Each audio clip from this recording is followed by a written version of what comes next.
twasemba okwogera episodes twasemba okwogera zikwatagana ne copyright. This time around tunakwogera ku bitabo, kwogera ku bayimbi, kwogera ku okunyonnyola ezikwatagana n'ab'obutabo. Kakati omuwandiisi w'ebitabo ate nye ayingirira wa mu copyright mu bwannannyini. Anti kyekiri kye nkugambye nti omuwandiisi w'ekitabo creator, omuwandiisi awandiisa story ye ne bweba story ya bulamu bwe oba akoze research ng'akoze research about something nti emiti gino waliwo bano abantu abakola genetically modified crops nti bw'ogatta for example omucungwa n'ogugatta n'enkene ne gugenda kuwa product ki, akoze research agiwandiise ebyo bintu bye, awandiise ekitabo oba akoze ye agamba nti traffic officers bakola batya mu Uganda, awandiise ekitabo, ebyo bintu bye copyright ye. Kati ne nkugamba nti Sweden bwe tuba tukozesa ebitabo, kubanga ate Sweden bakyusa ebitabo I think oluvannyuma lwa myaka 2 naddala eby'essomero bakukyusa ebitabo. Anti omanyi lwaki bakyusa ebitabo? No, ebitabo bisigala bye bimu, curriculum tekyuka, naye ebitabo birina okubeera updated lwa nsonga ensi ekula. Kati omuntu eyawandiika ebitabo before COVID, kati for example ebitabo nsomanya ebitabo biri mu health sector, ate tulina okubeera updated. Omuntu eyawandiika ebitabo mu COVID, before COVID, ate abaana baba basoma, alina okwongeramu eyo information ya COVID, so alina okufulumya ekitabo ekirala. So eri information enkadde ejja kubaamu naye n'ateekamu ebintu ebipya. Babakubiriza okwa-updatinganga ebitabo ebyo kubanga basobola okugamba nti author y'omu yawandiika ekitabo naye ekyo yakiwandiika mu mwaka gwa 2000, so ekyo tekikyakola, ekya 2020 kyekikola guno omwaka. Naye asigale okubanga akyayingiza ebitabo, oleme kuddira Jamal okozesa ekitabo kyekimu okiwe muganda wo omuto, akiwe mutabani we, akiwaani nga muli ku kitabo kyekimu musoma, kati ate y'anaafuna ddi ssente, naye alina okuyingiza ssente. Kati bw'abanga Jamal agambye nti bw'okozeseza kya 2000, muganda wakuddako alina kukozesa kya 2020. Kati muganda wo kino ekitabo kyalina batalina information eri gye beetaaga gye bagenda kubuuza mu bibuuzo, so muba mulina okudda ne mugula ekitabo ekipya. Awo bikyukira. Kati ate copyright wegenda kwebyo ebitabo osobola kubanga ebibuuzo bye babuuza birina kubeera mu ebyo ebitabo, naye batugamba nti ate gwe olina kukozesa bigambo by'obwo oba owandiika exam, towandiika exactly oli kye yawandiika. Era bw'owandiika exactly oli kye yawandiika, onoteekawo nti nakijje mu kitabo bwe kiti yawandiika bw'ati ne bw'ati, onokissaawo. Naye bagamba nti soma ekitabo kitegeere, bw'oba otegedde kibikkeko kiteeke wali, tandika okuwandiika. Era bw'otandika okuwandiika ng'otegedde tosobola kuwandiika bigambo byebimu oli bye yakola. Wabula owandiika ku by'otegedde. Naye osobola oteekawo nti nakozesezza oli nga reference. Kakati ebitabo ebyo bwe tuba tubikozesa tebatukkiriza, wano ndaba amasomero gasobola okukopinga ne bakolamu kopi ezaabwe, ne bakolamu copies. Okukola ki? Copies okukopinga nti mukozese. Tebatukkiriza kukopinga bitabo ebyo kusukka page 100. Ekitabo bwe kiba nga kya page 3 musobola okukolamu copies naye tosukka pages 10. Ebitabo bali monitoringirawo olwo okumanya nti kati mu kino ani kizibu muko, naye nga bwe kikuva Katonda bw'akuvaamu ne bakukwata nga bakikopinga kyonna, kubanga like simanyi, naye ng'era munnange nze simanyi kubanga bwe bagamba nti tosukka kopi 10 for some reason kyatuyingira mu mitwe tusikiriza kopinga kitabo kino okusukka kopi 10 kubanga omanyi nti kiyinza okuvaamu, Katonda ayinza okuvaamu ne bakukwata ne kikuleetera obuzibu. Ebintu bya Bulaya amateeka go gakola ne bw'obaani ne bw'obaani tebiriko nti ono munene. Bulaya teriyo munene, tebakuba na simu gamba n'ogu ani agenda okukubira simu gamba n'ogu omumanyi yogera n'ono. Era Bulaya poliisi bwekwata oba traffic katugambe anyway, poliisi yekola ne traffic tebaliimu nti eno section ya traffic yokka. Poliisi bwekwata manya kiwedde. Obadde ovuga speed teri kuwoza kiwedde, olina kusasula busasuzi gundi gyakuwadde. Tewaliwo ssebo kwako omutwalo. Teri ogenda ziwaani. Era wakwala naga speed ebadde bwetyo gikutte. Towoza na kuwoza. Yuppe. Naye nze wano waliwo eyankwatako. Lwatu oyina? No, tozisasula awo. Yankuwa bwebbiiru ye n'atambula n'agenda ate olina zisasula I think mu nnaku 8. Abakuwa osasula mu nnaku 8 bw'oba tozisasudde zeeyongeramu zigenda zeeyongeramu. So olina zisasula banka. Naye osobola okubakubira n'obagamba anyway ssente tezijja kusoboka kusasulwa mu nnaku 8 mumpeemu ebbanga oba mumpe payment plan. Tuzitemeetememu bwe ziba tugambe $300 kansasuleko 5 nsasuleko 2. So kyekituleetera okuba nti era bw'ofuna ekitabo kino ekitabo tekikkirizibwa kopinga kusukka page 10 sisobola era awo enkoma 10 kiba tekikkirizibwa.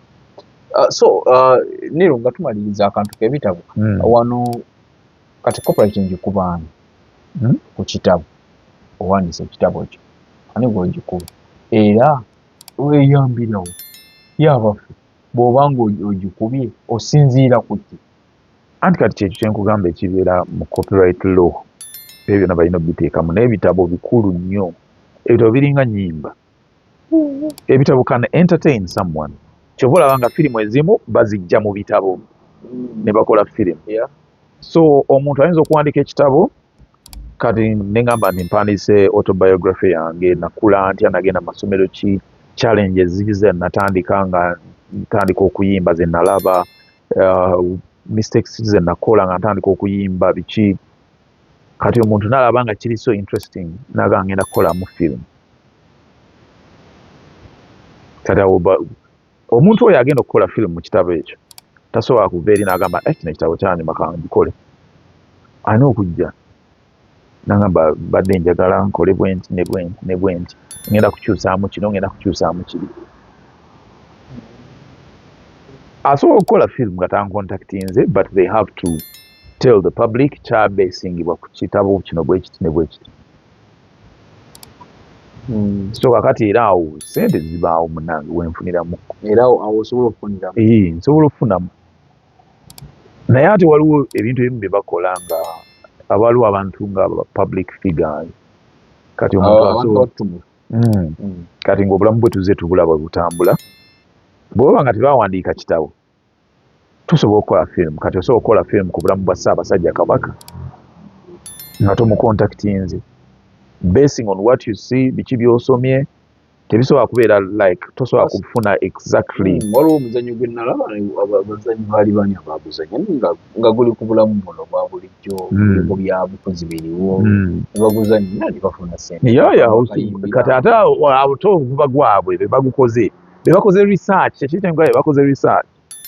So osobola okukola firimu ku bulamu bwa Kabaka ku bwa President Museveni nga tomucontactinze. Oba osobola okuwandiika akatabo. Osobola okulaba nti President Museveni yagenda mu nsiko ebyo bimanyi public information weeri akoze bw'ati akyusizza baminisita bwe bati bino byonna toweetaaga mucontactinga naye ate kati bw'omala okiwandiika be kiba kikyo. Tewali muntu mulala asobola kukikozesa. So like ebintu bya copyright bino biri can be confusing naye ate biri very simple ate biyamba nnyo abantu okufunamu. Yesu akwale tumanyi ndowooza. Tetumanyi bumanyi. Badde nsaba osiibule bannayuganda obaolyawo kyembasuubiza ngenda kubeera naye ku likodi ate nja kulikodinga mmwe abatamulaba tamuwulire mu lusooka n'abatamu tujja kwogera ku nsonga y'emu ya copyright kubanga ndowooza ebirala nsobola obimuggyako naye ate ekyo kikulu nnyo bwe mba nga atuwadde akadde naye nkimuggyako n'amanyisa abalala abatamanyi nga bwe nkugambye abanyizi bangi abali mu industry bambi bayimba n'abawandiisi bangi naye nga waliyo omuwandiisi nga ye akoma ku mitwalo ago bamuwa nga geego gakola ki gakomako nga producer akoma ku mitwalo ago oba ago ezo zibamuwa nga wakoma bambi nga tebamanyi na kiki kyakukola n'akoza atya naye ng'akubye hits ez'enjawulo azaakola. So kibeera kya buvunaanyizibwa nnyo n'osharingako kone ku idea ku bwongo bw'olina oba oli awo busobola okuggyayo ku bantu abalala bambi si lwakuba tebaagala naye tebamanyi.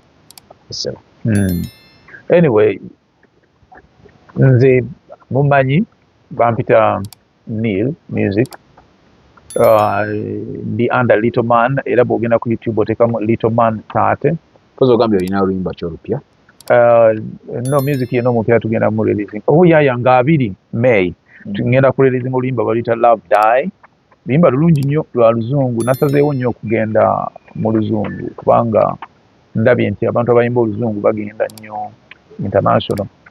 Era nkubiriza abaana lumu nali ku kyakutadde mu music mu luzungu okusinga.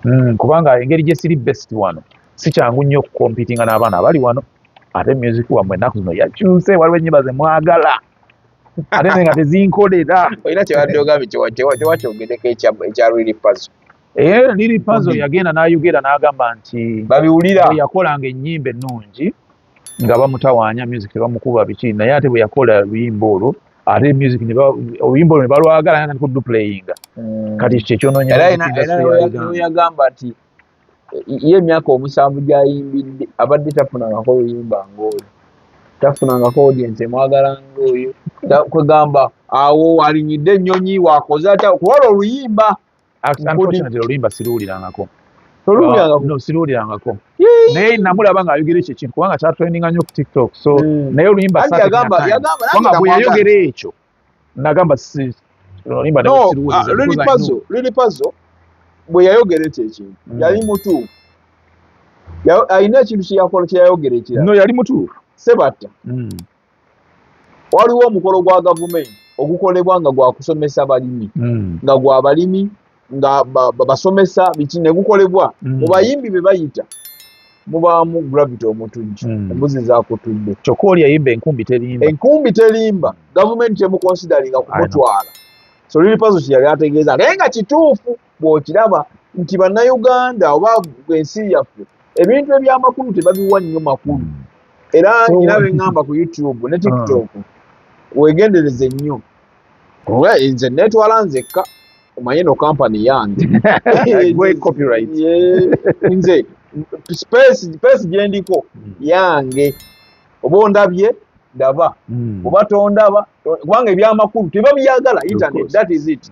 Nero ojja kusomesa wano okoze. Tukwaniriza ku Mugisha Nandi Tours and Travel. Oyagala kusoma, kulambulako oba kutambula na mwagalwawo. Tukukolera ku students visa mu nsinga Canada, America, German, Netherlands n'endala nnyingi. Ate gwe visa yalema, Mugisha Nandi Tours and Travel ky'ekyokuddamu kyo. Tulina obumanyirivu mu by'okukola ku visa n'osobola okutambula. Tukuwa n'amagezi gawandyagadde okukolera e Bulaaya. Mugisha Nandi Tours and Travel ekuyamba okkulungamya okufuna obutuuze, tulambuza saako n'okufunira ebifo eby'omulembe aw'okusula n'okukyakalira mu Uganda. Tusange ku Kalungu Building okuliraana City Square, Kampala Road, Level 4, Room 1. Okumanya ebisingawo tukubireko. Episodes zonna ojja kwekanga ng'abalabi batono, naye era bw'ogenda mu download abasinga ng'olaba bakoze eki ba downloading kitegeeza babagalinga yanakulira omusajja abaagala okutegeera. I think after kino kyenjogedde olwaleero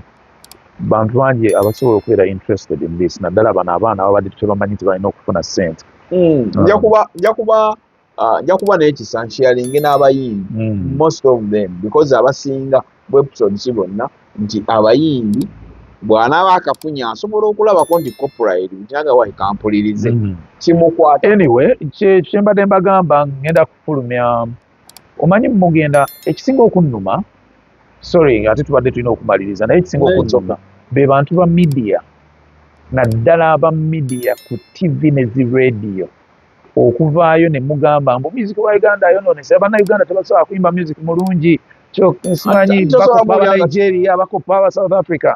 Bino ebintu bye mwagala. Ekyo kintu ekyo Lily Puzzle kye yayogera. By the way, no Lily Puzzle nali simwawula na Kabakko nga simanyi ani yange. Nali simwawula na Kabakko. No, ate era nali simwawula still. Naye I think kubanga bombi baali batono by then, naye ati kati Kabakko yagejjamukko. Naye ate Lily Puzzle akyali mutono. Naye nali sibaawula nga simanyi ani yaani. Naye kakati mbamanyi. So ekyo kintu ekyo Lily Puzzle kye yayogera mwali badde muwuliriza aba media. Kubanga bwe ndeeta oluyimba ng'emize temwagala ndukuba naye omwana bw'aleeta oluyimba simanyi ayimbye biki nze mwagala okuba mmwe mwennyini aba media ate ne mudda ku bayimbi ne mugamba nti abayimbi bakola music mubi tebasobola kukola music mulungi kati ne ngamba lwaki boogera ebintu bino ng'ate bebakuba mmwe mwennyini nyini mwe muziplayinga kubanga nammwe mulaba nti bwe mutaziplayinga tebagenda kuwuliriza gundi yammwe naye singa media esalawo negamba no tugenda kukuba luyimba bweru ne bwe ziba tv stations nga ssatu nezigamba enyimba tetugenda zikuba ne mukyogera nokyogera ne mugamba kasita mukyogera nogaa tetugenda zikubalwafumye tetugenda ddukuba n'abalala bakoppa n'abalala bajja kuwuliza bajja kulekerawo zikuba nedda tulina ekitongole kitwala UCC waliwo ennyimba ezitakkirizibwa ennyimba ezitakkirizibwa mu UCC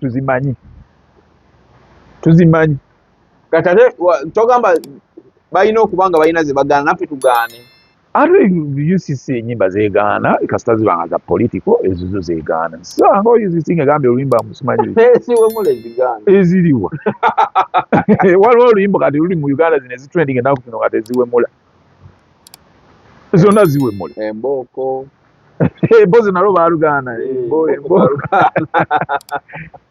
naye ate olwo tebaalina buzibu byali byemabega kati bagagenda amateeka galongookaotunulatunulamuko emabega waliwo ze baagaana naye ate kati ennaku zino ziri ze baagaana ate ennaku zino mbi nnyo zino ennaku zani ze ndaba mbi nnyo nnyo ate tezikola n'amakulu I think neero ndowooza ekisinza okuleeta ekyo ekisinza okuleeta ekyo oyinza obutateekawo nnyo nti media because I'm a media person naye okwogera okugamba abayimbi teboogera simanyi tebakola nnyimba toyogera mazima naye ekisinza okuleeta embeera eyo to be frank nsawo embeera y'essente nti ni omwana gyagenda mu studio ayimba oluyimba lwagenda okuyimba seriously aluyimbe nga lubi ne producer naye kennyini ng'aluwulidde lubi n'aluteekako ekigoma naye bamuwadde miliyoni ye bw'alugjayo omwana alina budget ya millions ezo for promotion n'ajjewa Jamaalu n'ampaako emitwalo 3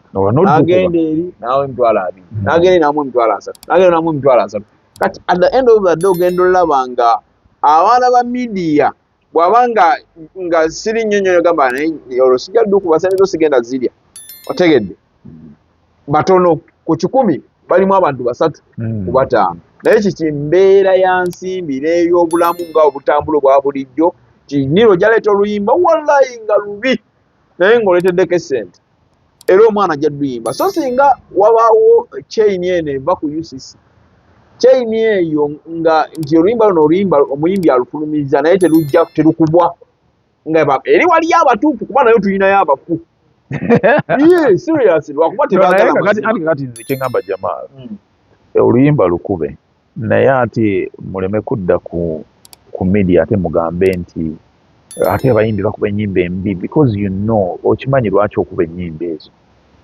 okimanyi waliwo bakuba ennyimba embi batya mbiwulira nnyo nti bakuba ennyimba embi ne yesterday babadde ku some TV station ne boogera ne bagamba mbu abayimbi ennaku zino osimanyi bakuppa South Africa kikawe bakola bifu abayimbi ba Uganda ennyimba zebayimba mbi tebasobola kuyimba nnyimba nnungi biki nga these same people be babeera ku TV station ezo ne bakuba ennyimba ezi kinnuma nnyo nze sisobola genda mu studio ate sibanenya abaana abakola ennyimba ezo sibanenya Mukama Katonda yansaasira Neil music sikwendya kati right now naye omwana oyo abeera ayagala akuba akayimba ako kubanga nabo bamukuba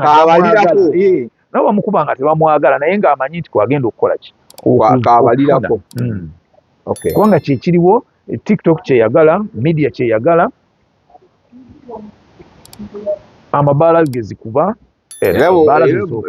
ebbaala yo bw'ogira tesobola butakuba ebbaala ekuba buli kimu kuba buli ekizzi naye mwezi ennyimba zonna abaana ze baakubi nziira kyayiwenja yanyumira terukola makulu naye lulina story naye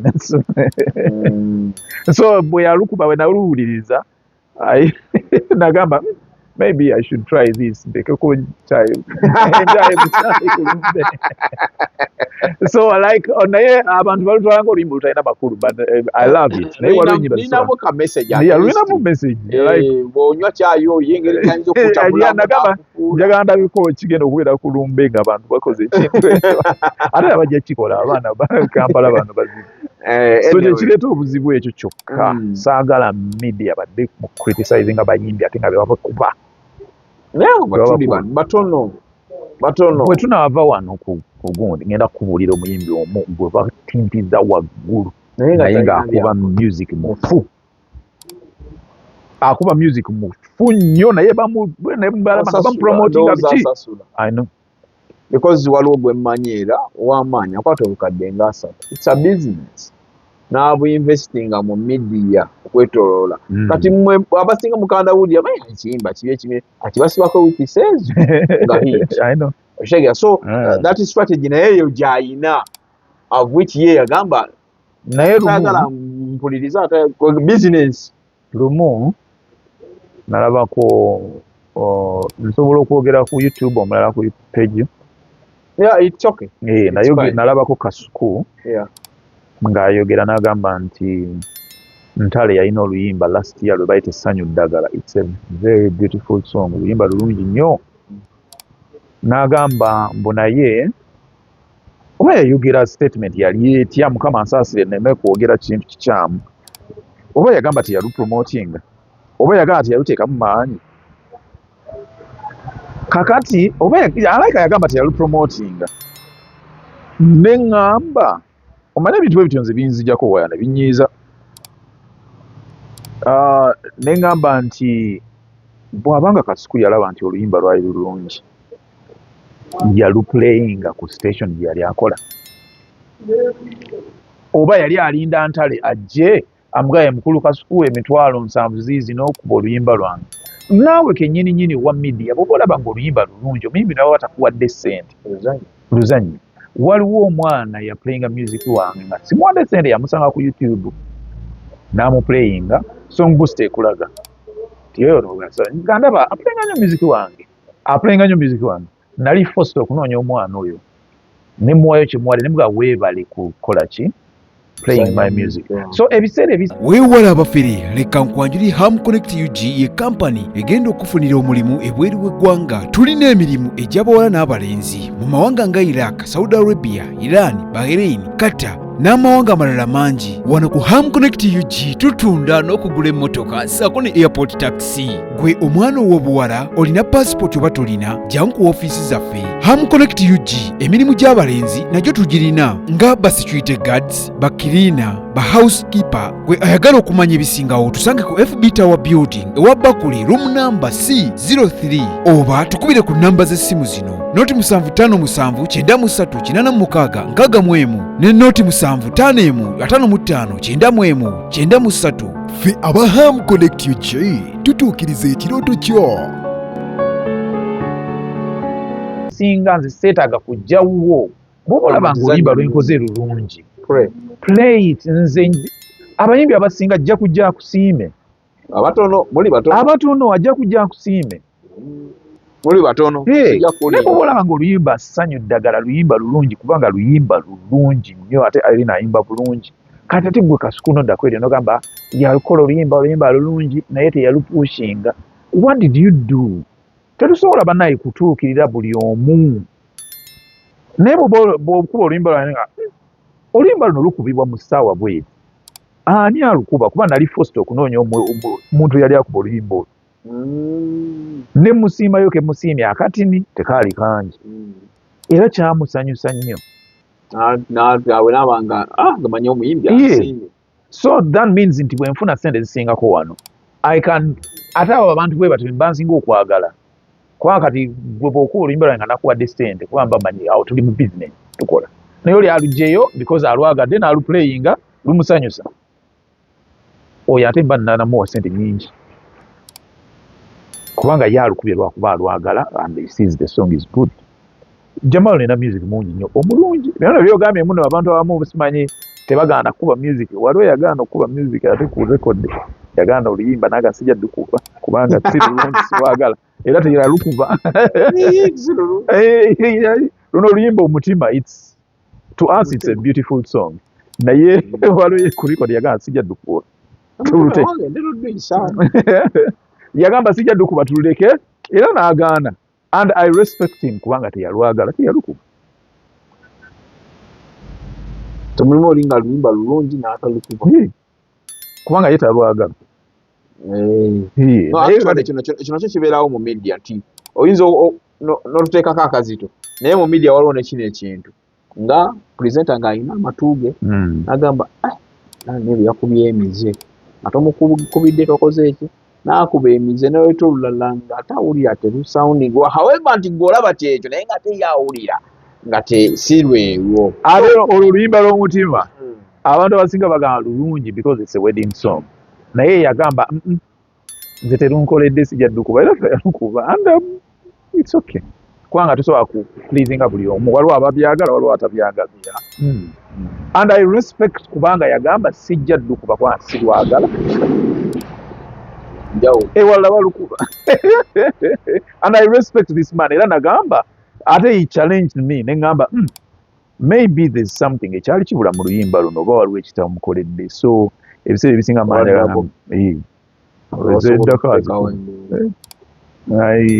kitegeeza kati ono ayagala bwanti ikankole kino ate tonyiiga bwe baba baganye kuba oluyimba lwo just kozesa omutwe gwo creating ekintu ekirala waliwo naye nekiri mu bayimbi mu lusonyi omanyi twali tumaliriza naye waliwo nekiri mu bayimbi niiru omuyimbi asobola okujja ng'akoze oluyimba lwe mayimba muyimba like gwe Katonda yakuwa kuyimba aweebwe osobola okukola ebirala ng'owulira n'omanya nti kati kino kirungi biki naye wabaawo extra kibeeramu nti nze siyimba kati nze mwemba nti obwakange nze ndi mu media nina ekyange nti kati oyo muzibu nnyo asobola omanya nti ze nnyimba ebbiri luno lwe lusinga ekitegeera naye era sitiri omuyimbi n'ajja ku tebo yo ng'akimye buyambi n'agamba omanyi tukoze tutyo oluyimba luno sooka owulyemu newewe omugamba naye luno luyinza okutambula ku zireediyo kitegeera kuba gwe omanyi audience yo pro yammwe engeri gyekitabu naye luno ate omuyimbi ye n'akugamba nti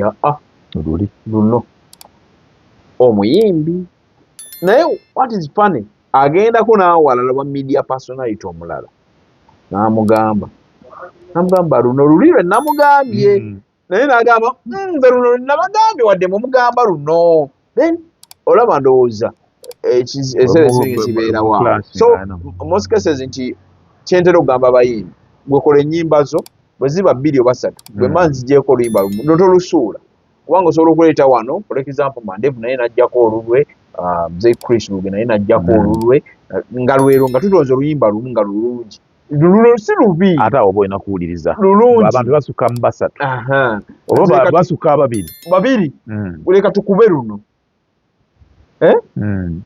ekimu kino nti mwaletera ennyimba 3 nenondako oluyimba lumu nze kulikodi n'ogenda ewa Mandevu n'agamba naye luno nga lulungi lwe nalonze okitegeera bw'ogendawo okusatu n'agamba luno kati tewali nsonga wadde luli olwagala nnyo ate oleeta luli kati awo kitegeeza kakati Jamal ekyo kijja bwe kiti waliwo abayimbi lwankuba nti tuba tulina okukolera audience naye wabeerawo omuyimbi ekintu kyayagala ye nga ye kimuli munda kati nze njagala nnyo music ali slow si ali slow naye nga music atambula mpola ono gwe bayita ow'okuwuliriza so no wa club naye njagala nnyo music ow'okuwuliriza kakati nze nyinza okuba nga nkoze akayimba kange kenjagala bakube naye kati nina nze I think nafulumya oluyimba baluyita wantuuka then awo nenkola n'oluyimba lwali lutambula mpola kati wantuuka waliwo radio station gye nagenda I think XFM yeah nenjogera ne Denzo Denzo nangamba nze njagala wantuuka ne mugamba naye nze njagala okuba eruli njagala wantuuka twagala ne Denzo ne mugamba Denzo oluyimba wantuuka lukadde njagala okola eki oplayinga luno naga nze ngenda kuplayinga ki ate anti Denzo wa luzungu atwala mu luzungu naga no me I'm going to play wantuka nemuga okay kati wabeera waawo omuyimbi ye kyayagala nobeerawo ne audience kyayagala kati bombi bw'obikola oba olina okukkiriza nti baba nga bagambye luli gwe olina kyoyagala gwe kati Denzo alina audience gyalaba ngeye gyalaba nti balusaba n'oddusaba oluyimba wantuka lulungi era abantu bangi nnyo balwagala naye kakati ayagala nnyo music omuseneekerevu era kyova no si gwe nazeemu nkola music yenna naye like wabeerawo ennyimba zenkola nga zange nga luno lwange oba balukuba oba tebalukuba bamanyi olwo lwange kati kyenkugambye nti Mukama yansaasira nti music si bwendyako not now era nkubiriza nnyo abayimbi nti baali badde nga bakubanga omuntu abasinga bajja mu ekintu kye nalaba wano ekyali mu pandemic abayimbi balina okuyiga nti olina okuba ne channels endala mwofuna ssente nga si kuyimba kukka kuba ogenda kuggwako obeere nga tokyali relevant abantu bakyakuwuliriza oba okubya akayimba ne kabuumi nga nofuna ssente nnyo ne kiggwawo ekyo tekiri ku bayimbi bokka era tunula nnyo ne ate obeera tutwagala tunula nnyo ne mu bapresenta ba media personalities kubanga asobola omanya n'amanya nti kati nze kasita nkola ku radio oba kasita nkola ku TV nfuna akasaala kange naye radio eyo kati edda abasajja bano abaakolanga ku CBS babeeranga bamaanyi nnyo okola ku CBS oh my god no tuve ku CBS tugende ku WBS kati bw'obanga wakola ku WBS nga tewayiiya kintu kirala ng'omanyi WBS egenda kubeerawo up to today obeera ku ki kyekyo ngamba nti bw'oba ofuna invest in other things nti kino bwe kiggwawo ne CBS yennyini eriko omuliro kati radio nyingi TV stations nyingi tekyalina maanyi nga luli ne bw'ogamba ki tekyalina maanyi nga luli kubanga waliwo omwana I think muto wange yaŋŋamba banamugamba gwe toyagala kuwuliza music wange bamuplayinga ku Simba ku record ku CBS is like 20 naga Simba record ezo baani abaziwuliriza aweza kapi asimanyi Radio City yaŋŋamba Radio City kati olaba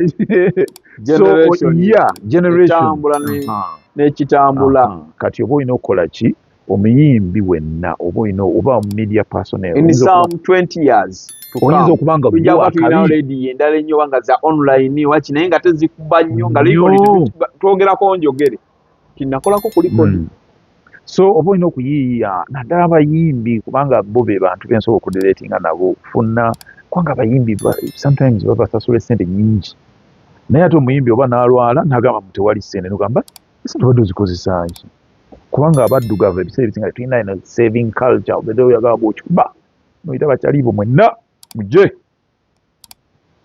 kati nze Neil sinywa mwenge so kizibu nnyo nze okukugulira omwenge kubanga sigunywa sinywa mwenge era sisobola kugulira mwenge ndwawo nnyo okugulira sijjukira na muntu gwe nalingulidde mwenge waliwo n'abamu abampita very cheap kubanga olina okufuna saving culture osaving ogambe nti yeye munange waliwo ekintu omuyimbi bakusasudde emitwalo 5 waliwo bano abayimba ku mikolo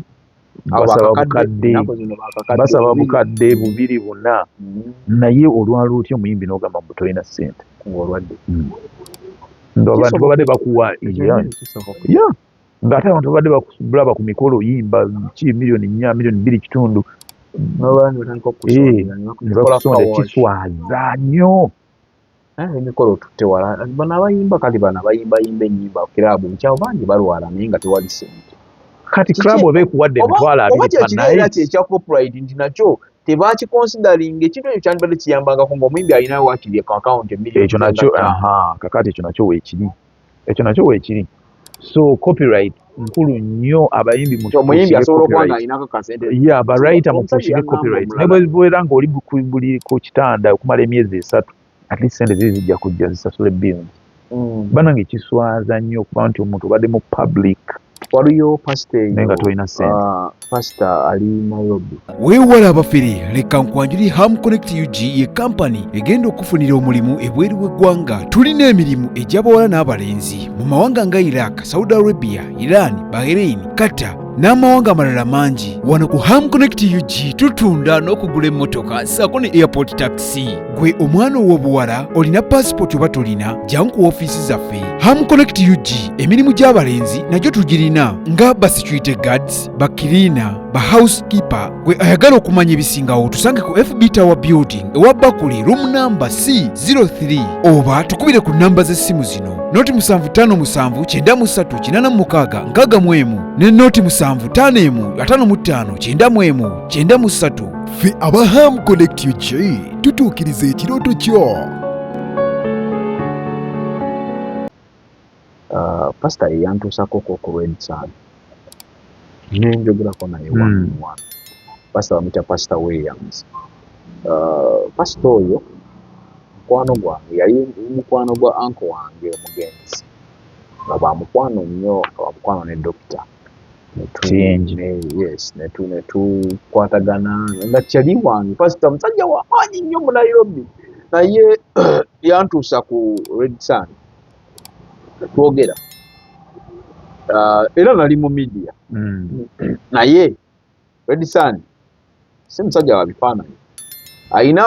Ayina oba muyite butya, manyi abayimbira mu mwine ebintu byammwe mwenga mmwe. Oli otuukawo nga olina gwe nga gwe ebibyo, waliwo ekifo ky'omusongawo nga no twebuuze musomba okay. Naye ayina ekifo kyeyambuuza.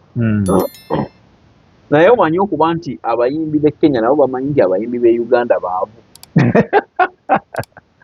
Because abayimbi b'e Uganda like beeteeka nnyo mu situation eyo ey'okusabiriza nze I don't even nze kinnuma nnyo nti abayimbi bagenda ne basabiriza ne ssente mu gavumenti. Kinnuma. Saagala genda mu bintu bya politics mbitya. Eno ogundi ogenda gya uploadinga dirinda mmale okugenda. Aleda atogera ku ndongo. No, like abayimbi okuba nti basabiriza mu ssente mu gavumenti. Andi kati ate bw'oyogera bw'oti ati industry nero kati problem eriwo. Era kiri kyewagambye eky'endongo nti gwe toli wano. Toli Uganda naye however mu abantu nga mmwe muli batono nnyo nze mbaagala nnyo okwongera okuba nga musobola okutangaza ku kintu ekiryeri ekiri wano. Challenge eriwo omuyimbi atatambulangako n'asiitula ekigero okuva wano n'afulumako wabweru w'eggwanga amawanga agamu agatusingako mu nkulaakulana mu ndongo yammwe.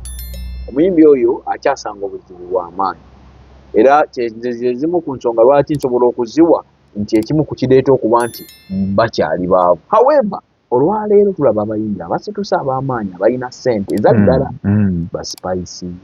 Yeah, Shiba. Oh my God, I love Shiba. Shiba is so.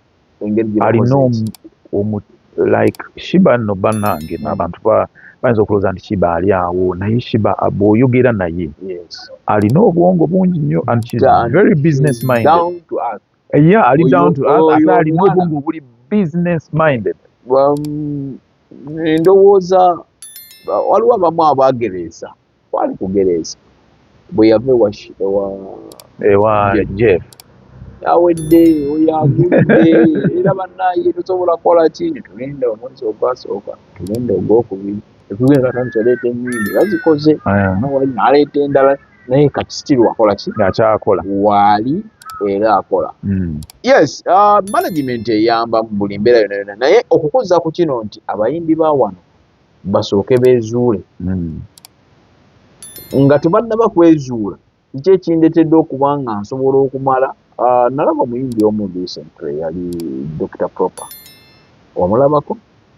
Dr. Proper. I think mumanyi Dr. Proper naye ndowooza naye mumanyi Dr. Proper. Yakubako nga wakabi nnyo. Oli yali mu kyalo ng'agamba simanyi mulwadde yeetaaga simanyi talina family member. Yes. Yeah, I know. Naye time netuuka naye ekyo ne kihappen. Tulabyeko n'abalala bangi. Era comments zaabeerangawo ate abantu bali mean ku line okwo abantu ali very mean. No, andi naye kati bano abayimbi bano babayisa bubi nabo kyobola banga omuntu wa bulijjo kale Charlie yaliwo nga wakabi asabiriza sente yazikolamu okitegeera nga comments zeziriko omuntu bw'otuuka okubuuza ekyo ekintu bwe kityo kiba kikuwa ekyokuyiga ggwe omuyimbi aliwo essaawa zino tineeru n'ogamba nti kati music wo tonatandika mulyako ndowooza naye buli sente ezibeerayo eba distribution company ezo omanya nti ezo za bukadde sente eziri zijja si nyingi naye at least omanya naye nziraba kati buli lwenbateekako sente muluwummula kimpa amaanyi okwongera okukola okuinvestinga kuba mmanyi ezo sente zigenda kubeerawo forever kuba music wange newankubadde now tannafuuka big but it's going to get there ekyo kyo nkimanyi it's going to get there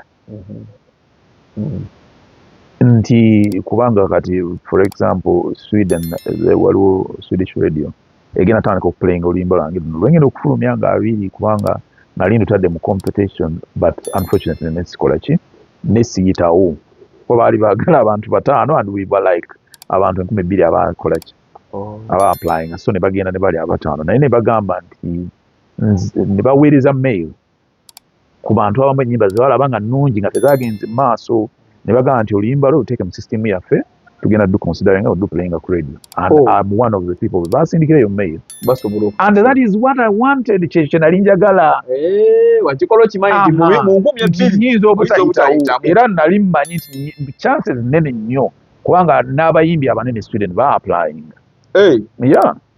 kubanga munaye buli wantu wali gundi buli wowininga competition mu Bulaaya ufuna sente nyingi nnyo so nali nkimanyi nti there's a big chance sijja kuyitawo naye nga nze kyenjagala oluyimba lugende ku radio oluyimba lugenda ku radio then you're recognized as an artist basobola okuyita ku gigs bantu batandika okuwuliriza music wo yenna omukadde biki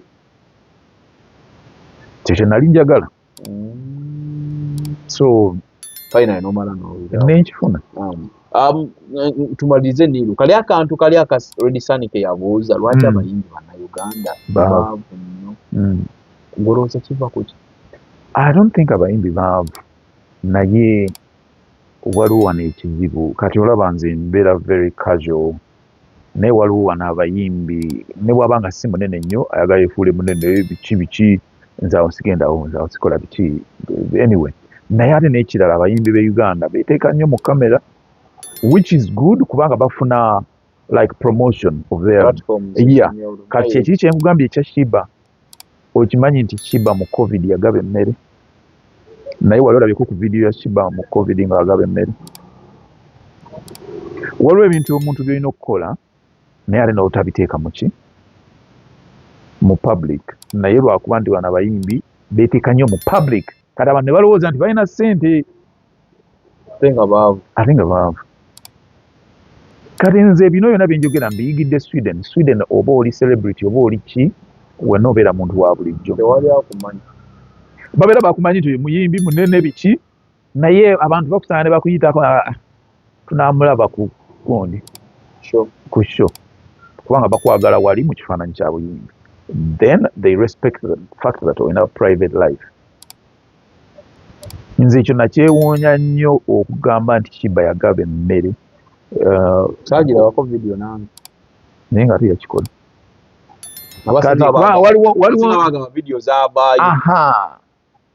naye nga teyakikola kubanga nze nakiraba ku interview ya mukazi yali awo nali simanyi yalina muyimbi mbu yagaba emmere mu COVID n'ateeka ku social media biki kati bwe yagenda ewa Shiba n'amugamba Shiba nga tewagaba mmere Shiba nagaba nga ne video azina naye nga teyaziteeka mu public kati oyo mukazi bw'ati abeera asaana okubeera wa respect nti waliwo ebintu byakola oyo ye muntu alina omutima gw'abantu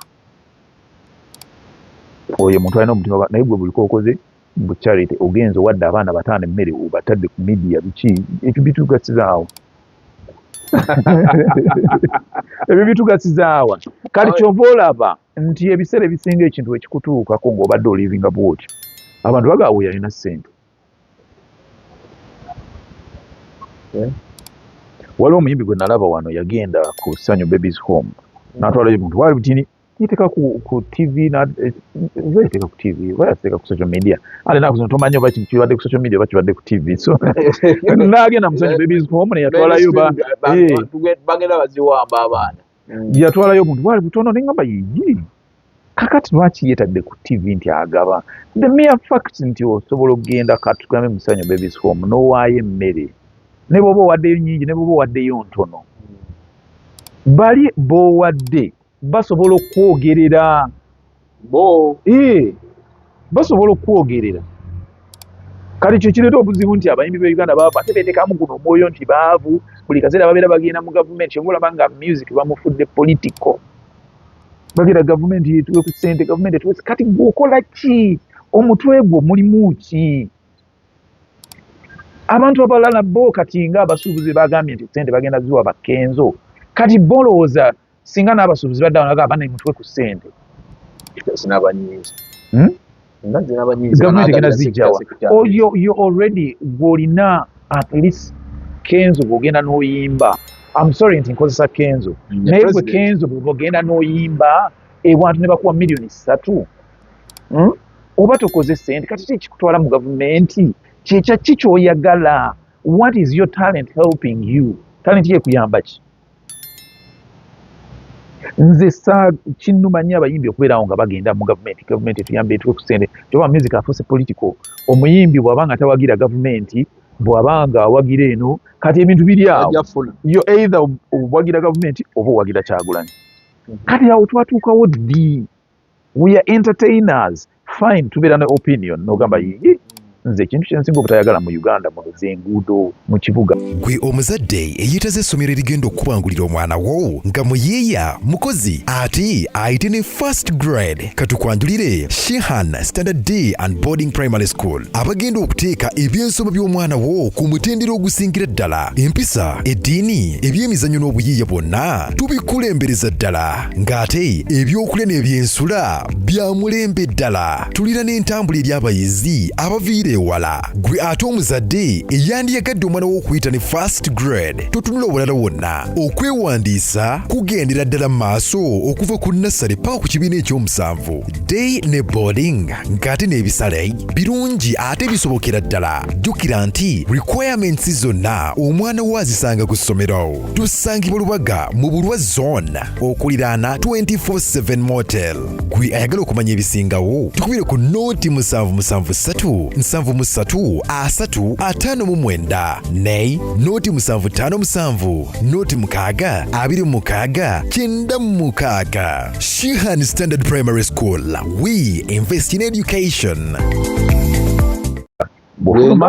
nze nganze singa president afixing enguudo n'afixing amalwaliro kubanga kyemmanyi nti bw'anaafixinga for example enguudo abantu bajja kukozesa amafuta matono okimanyi nti owestinga amafuta mangi nnyo mu jaamu okozesa amafuta mangi nnyo mu jaamu time gy'ospendinga mu kkubo yeeyongera obuwanvu gwe yalibadde productive tobeera productive amalwaliro teri ddagala omuntu kati nnyo koolwalako amalwaliro tegakola nga bwe galina kukola akantu kati nnyo koolwalako obulamu bwo ne budda emabega emyaka nga 3 ne bw'olwalira wano mu Uganda omwezi gumu obulamu bwo budda emabega emyaka nga 3 singa bafixinga ebintu bwe bityo naye kakati abayimbi awo twatuukawo ddi nti kubeera nga mwegabanyizaamu mpagira enaale mpagira no tosobola nakwogera kintu kyonna you either kati ennaku zino omuyimbi olina okuba nga owagira Kyagulanyi that is how you're going to succeed in Uganda kakati nze awagira Besigye kubanga abantu bagamba nze munaye siri muwagizi wa Kyagulanyi automatically wagira NRM naye ate mu Uganda mulimu ebibiina ebirala bingi waliyo ne jemba but kati awo bwe tugaanira okubeera okukola ki kyobola nga saaga abayimbi so entertainer cause yo entertainer kalina kubeera nga alina kubeera nga munnamawulire lwaki mu bannamawulire bagamba nti temulina kulaga ki kyemuwagira entertainer alina okubeera nga munnamawulire because abantu b'oyimbira mulimu abawagira Kyagulanyi mulimu abawagira Museveni mulimu abawagira Muhoozi mulimu abawagira Besigye takyali president naye nga for example nze kuva dda nali mpagira FDC lwakuba nti ennaku zino FDC yeyawulamu so tetumanyi katonga olina jananku anti kati kyesimanyi so kakati nze entertainer bwe mbanga abampise ku mukolo okuyimba mba njagala mbeere nga ŋŋenda ne nnyimbira aba NRM kubanga waliyo abantu abanjagala ŋŋende nnyimbire abaagundi abaki aba NUP kuba naye waliyo abantu abanjagala naye ennaku zino you either have to be eno oba eno kati awo in the middle people don't respect the fact nti waliyo abantu atabawagira abantu abalala oba kyekirese n'abawagizi okuba nti omuntu waba nti bamuzudde muyimbi awagira NRM ne bamukuba obucupa ne bamukyawa however much nti aba mulungi nnyo babiti bamukyayira nze saagala na muyimbi kuwa political opinion omuyimbi genda olonde ku lunaku lw'okulonda naye towa political opinion lwaki Uganda because you're supposed to be impartial olina okubeera mu middle olina okuwuliriza ono and you respect their n'owuliriza n'ono kubanga ffe abayimbi ffe tukwatibwako ensi yonna okitegeera anti kye kino kyenkugamba lwaki gwe munnamawulire tebakukkiriza kuwa sayidi n'abayimbi balina okubeera mu kategore yemu kubanga abantu betu entertaininga bali eno n'eno naye mpulira abantu boogera ebintu kiri fane abantu bagenda nnyo ne bagamba nti Bebe Cool ye yava dda nga tumanyi musajja wa NRM kati if you can respect the fact nti Bebe Cool yava dda nga musajja wa NRM lwaki to respecting Neil agamba nti nze ndi wa FDC wakwenda kuno simanyi exactly where to belong eyo wareyo kwegamba kubanga nze ntya okugenda okwogera kubanga bwe soogere nti ndi wa NUP abantu bajja tetugenda muwagira awagira NRM so nga waliwo jeema waliwo jeema FDC waliwo simanyi Suubi ne bino ebimusanvu ebijja waliwo bingi waliwo ne Katumba lwaki abantu tebakkiriza lwaki era abantu bagamba mugwe lwaki tovaayo kwogera ku birimu abantu nalaba wano Juliana nga bamuli bubi lwaki tovaayo but she's trying okuva mu political eye bakuba abo baliko luli oluyimba lwatubonga naawe kakati awo zekyenga nze Katonda yansaasira sirya ku music as per now ate era njagala Mukama ansaasire abantu baleme kwentekamu eyo position ebintu bingi nnyo ebiri mu Uganda bye saagala the mere fact nti waliwo abakulu abalina amaanyi nnyo okusinga amateeka waliwo biki nti omukulu akuba bukuba essimu nti agende wona asigaleyo mu biki ebyo bye saagala mu gavumenti sibyagalira ddala the mere fact nti gavumenti za Africa zisayining abaana bagende mu Saudi Arabia bakolenga ba house girl abantu abali educated ebyo byonna sibyagala naye bw'ogamba nti bannange besides that nze siri wa NUP ate siri wa NRM butala of course naye anti kyengamba nti gavumenti esayininga anti kyenkugamba nti gavumenti esayininga etya abantu abali mu myaka egikola bagende bakole oba house girl mu nsi endala fine baleeta ssente maybe ssente ze baali badde bafuna wano anti kekati ezo gavumenti weina kubanga abo abantu bonna abafuluma ne bava wano beba emyaka egyalikoze okubuilding ensi yaabwe abazungu tebagala baana bato okufuluma nsi kubanga bebasobola okukola abakadde baba tebakyasobola so gavumenti awo yabadde egamba bannange tukoze tutya tuteeketeeke biki naye either gwe olina okubeera NUP oba NRM kale kitegeeza Uganda teri multiparty so abayimbi ebyo ebintu byo byokusabiriza binyiiza okusabiriza kuyamba mmwe tewaliwo ebitugasiza abantu abalala kati ffe tusabiriza abakola welding banaasabiriza era lwaki abayimbi agenda okuyimba ku sheemu ne bamuwa $5,000,000 lwaki ate yansabiriza abasabiriza babeere wano wakiri bapukami nga batandika oba kale fine naye saagala nga atandika tirisomanya ajja kufuna yeetaagako ka help naye gwe ogenda ne bakuwa $5,000,000 yayimba dda lwaki osabiriza wayimbadde emyaka nyonyona gy'oyimbidde emyaka 10 emyaka 10-15 obadde okola ki why haven't you invested otuuke ku eno point nti osabiriza kati olwo wa welding anaakola ki ab'obutale banaakola ki ate nga be bavaamu ezo ssente z'osabiriza kyokka nga ate be bajja ne ku show otegeka show ng'asimanyi ennaku zino show zonna zitandikirwa ku $10,000 kakati abajja ne bakuwa essente kati bo like we have to be considerate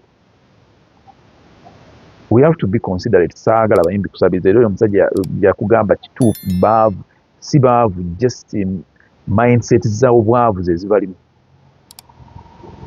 si baavu tosobola kungamba nti abayimbi abo bali waggulu abo abali ku kakiiko akafuzi aka federation tebalina ssente babadde bakola ki all those years bonna bagagga balinamu ku ssente nze nirwe mbanga so agenda mu gavumenti naye just nirwe abo bali mu ku of course balina be bakulembera bali wansi oli awo be bakubirako amafumu nze ssente nga saazifuna zeogambe ze baatu nze ndi muyimbi naye ate shiba mukwano gwange ano shiba si mukwano gwange mukwano gwange toli mu federation genda weewandiise olabe bw'otafuna essente balina n'essako weeziri sente weneewandiisa bazimba weewandiise oyingire n'essako bajja kukuwa ssente ate oba weegasse ku basabiriza ati kisaagala akuuma gakumira mpeera niru ntabo basiibule bannayuganda nja kukozesa inshallah mumpagire mulabe music wange ku YouTube musabe ku radio musabe ku radio stations ezo yonna ze muwulira mugambe njagala oluyimba lwa Niru emize hana omutima nina ne motivation za luzungu nyimba nungi kuba bwe nyimba oluzungu abantu balowooza siri munnayuganda ate nga ndi musajja munnayuganda so nyimba nungi nnyo mugende musubscribinge ku YouTube musubscribinge ne ku Big Brother naye mumuwagire tuleme kusabiriza tuleme kubeeramu abo abasabiriza kale neyanzenge mwebale kungoberera subscribing agenda mu comment section episodes bonna oba oli awo nkyayongera mpola tujagera tumulabako bitundu mpola akumata kumira mpeera nze Kalyesuubula Ssaabasajja Kabaka wa Buganda owangaali gwe eyeetaaze buli kalonda w'abaana oli mukyala naawe eyeeteekerateekera okuzaala nga weetaaga obugoye bw'abaana abato okuviira ddala ku bawere engato eby'omu kisenge by'abaana ebitanda by'abato obusuuka eby'okuzanyisa by'abaana ebiwangaazi ate ebigumu ddala na buli kalonda yenna ow'abaana kankwanjulire Tigida Babies Villa nga bano basangibwa ekitebi okuliraana omuzikiti nga waakava ku katale k'obummonde ng'odda ku Star abatuusa bino byonna okuva mu mawanga agasinga okukola ebintu ebyo ate ku bbeeyi ensaamusaamu gw'omuzadde tulina kubonaabona jangu ofune buli kalonda w'abaana ate jjukira nti tukola ne delivery awo wennyini w'oli tukubire bukubize ku noti 7728 naye noti 7589 be ba Tigida Babies Villa ku lw'essanyu ly'omwana gwo.